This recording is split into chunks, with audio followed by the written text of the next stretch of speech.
Greetings, thespians. It's Tuesday.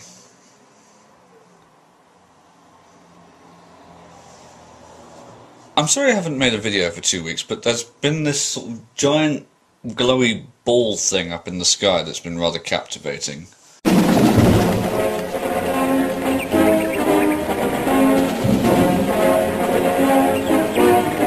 So I've been on Easter break for the last 2 weeks, and that's been fun, although the slightly morbid side of me realises this is the last ever Easter break I will ever experience, which is single tear. All of your videos last week about how you've changed as people made me think, actually, I haven't really told you the story of how I came to be doing this in the first place.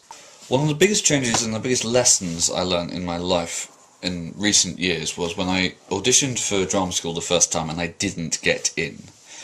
I was distraught. I started asking myself questions as basic as, do I really want to be doing this anymore?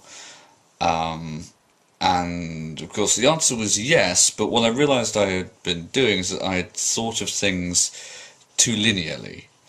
I thought that you go to school, and then you go to secondary school, and then you go to college, and maybe to university or to drama school, and after which you get a job.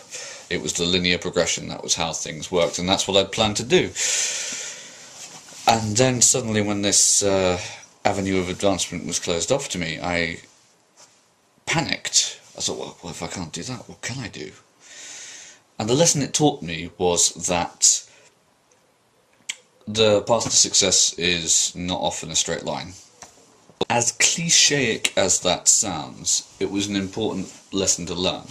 And I think now I tend to free myself from expectations of things. Like, I have hopes, I even have plans in some instances, but I don't really have expectations. I've spoken in videos before about how I really find questions like, where do you see yourself in 5 years, problematic, because if I were to look back 5 years ago at what I was doing in my life and where I thought I wanted to be, there has been so much that has changed between then and now that it's impossible for me to predict where I will be in 5 years. I can tell you perhaps where I would hope to be in 5 years, but that's changeable day to day, week to week, minute to minute. One of my greatest fears when I actually started drama school was that I would lose too much of myself.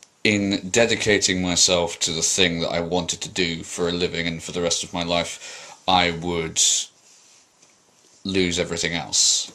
I would lose the, fun-loving, recreational side of my life.